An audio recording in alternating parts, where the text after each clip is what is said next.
What's up, y'all? It's Ty. In this video today, we're going to be talking about what is coming to College Football 25 Ultimate Team and how you guys can get ahead of the game with your coin count with just some simple tips and tricks. Now, as we do dive into that today, if you are new to the channel and have not yet, make sure you do smash that subscribe button. Really do appreciate all of the support on the channel recently. And I've been going crazy. I've been winning lots of games. 3-time gauntlet champ. I mean, getting 3 Luke Lachey's obviously helps the coin count. But these tips and tricks will hopefully help you guys out. Let's say you don't have a theme team. Let's say you're kind of balling on a budget. These are the things that are going to help you out. Now, tomorrow we will see new Rising the Ranks players. Kind of see it time in, time out. New Rising the Ranks players will be coming to the game. And these prices right now are not extremely low.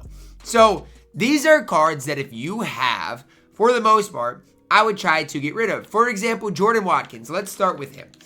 Tomorrow, I would be willing to bet a lot of money he's at his minimum 50,000 coins come tomorrow. So, for example, I had a Jordan Watkins just sitting in my collection that today I put up on the auction house. There's no reason for me to hold on to the card when I know he's going to go down in price. Jarquez Hunter, he's 69,000 coins. I don't hate him for that price. He's going to drop a little bit as well. Peak 86,000 coins. If you have him, probably try to get rid of him. Francis, probably going to continue to go down in price. These are cards that some of them I actually like, but I do know that they're going to drop in price. Same thing with Michael Gonzalez. Same thing with a lot of these stories of the week Rising the Ranks cards. On the defense side of the ball, if you have any of these cards, I'd probably just try to, at some stage today, get rid of them. Kamon Rucker, he's going to lose some value. Jacob Rodriguez, going to lose some value. Jermon McCoy. These are cards, a lot of them I like, even Knight Jr., a lot of them I really do like, but it's the simple fact of each and every time that new content drops, especially, story of the week content, these cards are going to lose value. For example, Pregnon, another card that is really good at the left guard position. I really like Pregnon, but he's going to lose some value. Now, for me specifically, if a card has a team chemistry on them, I'm way less likely to sell them. For example, my Pregnon has the Oregon team chemistry. That alone costs 15,000 coins. So I'm not going to go through and sell the card and then hope I can, get out more than I put into it. Like, it's just not worth it.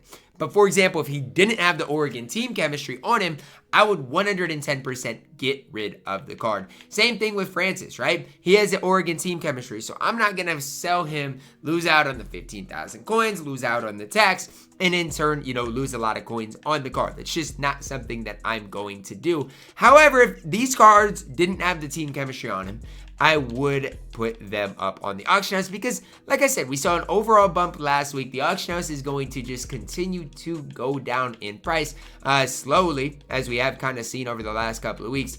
And so if you can maximize your coin count, you are going to be in a really solid position. Now, on the flip side of things, who are good cards to buy right now? Let's say you want to spend some coins. Well, who are some good cards to buy? Well, I still don't mind if you want to spend to upgrade your team. I still don't mind buying any of these Heisman Moments cards. They have gotten, slightly probably more expensive, but I don't mind them for their specific prices. For example, Quinnen Williams is really good. You could look at Darquez Denard, who's below 100,000 coins. I think Kenneth Walker is one of the best backs in the game. The new Jenkins, Braylon Edwards at his price, I think is an absolute stud. So no matter what overall you're looking at, I do like a lot of these guys. I like a lot of these cards, and honestly, for the next couple of days, I think their value is going to stay pretty steady. I genuinely don't see their price going down a whole ton. And so if you are looking to upgrade your squad, I would probably lean more into these cards than anything else. Even if you want a Malcolm Jenkins, he is absolutely a fine card to pick up for your squad. And on the other side of things, any of these LTD cards, I don't mind. For example, if you really want RG3, I don't love RG3, but you definitely could pick the card up for his price. I don't necessarily think his price is going to go up a ton, but I don't mind him for like 450. Again, he's going to get out of packs, and you could see his price, I don't want to say go up, but, stay at least somewhat the same. For example, the strong safety position. This is all going to depend on who we get at the strong safety position in the near future. But let's say Farrell goes down in price. I would not pay 1.4 million coins, but let's say you could get him for like 700,000 coins. He absolutely could be worth the pickup. Any of these LTDs, guys, especially the 93 overall LTDs, are cards that I don't necessarily hate for their price. Rondale Moore is another card. Like, I sold mine for about $420 a week ago. I still wish I had Rondale Moore, honestly, because he is one of the best wide receivers in the game and just an absolute stud. I told you guys a while ago when Dismukes was 300,000 coins that I would buy him. I did. Now Dismukes is 586,000 coins at the time I'm recording this. These are the cards that, I do somewhat recommend.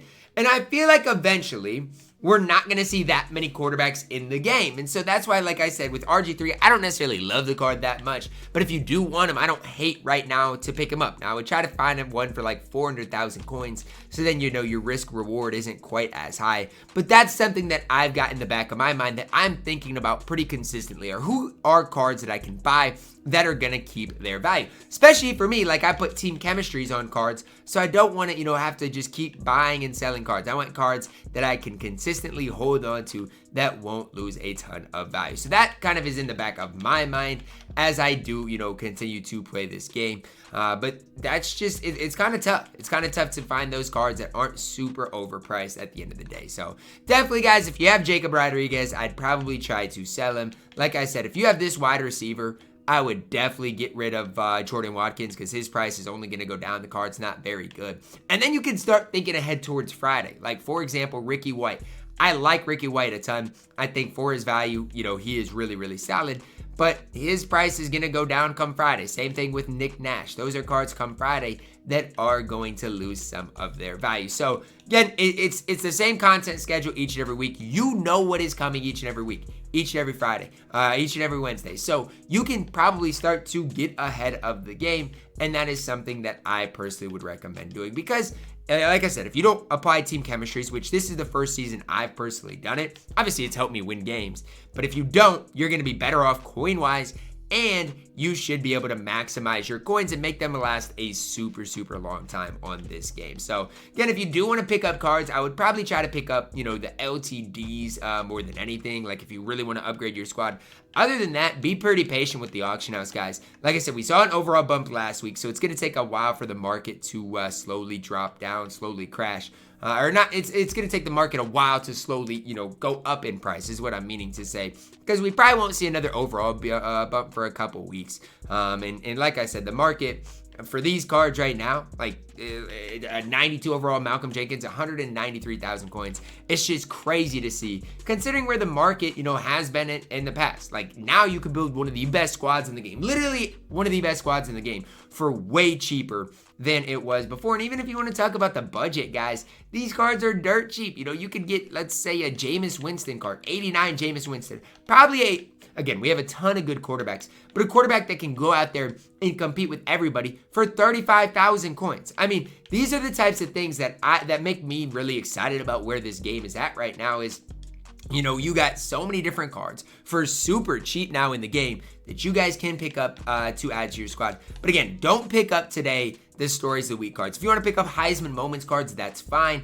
But like a Jarquez Hunter, I would not recommend picking up today. I just wouldn't. His price is going to probably drop a little bit tomorrow. I don't know what his, the minimum is, maybe that he can go for. But his price probably will continue to drop. Although I do really not mind him for his price, I would just hold on to him at least until tomorrow. Now, like I said, you guys can start thinking ahead towards Friday. So, for example, this is just something that's crossed my mind. Caleb Johnson. Last Friday, when content came out, Caleb Johnson was like honestly like 120, 110,000 coins. He's now at 180,000 coins. So if you want to start thinking ahead of the game and selling these cards, you can. But that's only if you're not going to play the game for, the next little bit. Like a Caleb Johnson should, honestly, he's one of the best backs in the game. So when I saw him for 120 last Friday, I was kind of concerned, like, okay, what does this mean for the future? But that's always how it goes. The market kind of crashes and then it'll recover. But then you got to know next Friday, it's going to crash again. So it's just kind of a tough situation to try to time the market, but you know what is going to happen each and every week. It's just what you prioritize, guys. Do you prioritize having a lot of coins or always having a good team? So like I said, you can always buy and sell different cards. For example, again, even at the quarterback position, we got a lot of Heisman hopefuls. So if you have, let's say, a Cam Ward, I would try to make sure you sell him before Friday. If you have a Shadur Sanders, sell him before Friday. These are cards, same thing with Milroe. These are cards that are going to lose a lot of value come on Friday, especially if we do see another quarterback. We've seen a lot of quarterbacks recently. So if you see another quarterback, going to lose a lot of value. Like I said, I don't have any stories of weak players on my squad, so there's nothing for me to sell. Like, I'm starting to think ahead for Caleb Johnson, a prime example. I need to start thinking ahead for him. Jordan Watkins, I guess mine didn't sell, but I'm going to put him up for 69. If he sells, big time W today, considering the card was 50,000 coins a couple of days ago. That's going to wrap it up for my video. Drop a like on it, subscribe if you're new, and as always, man, I love you guys. Have a blessed day.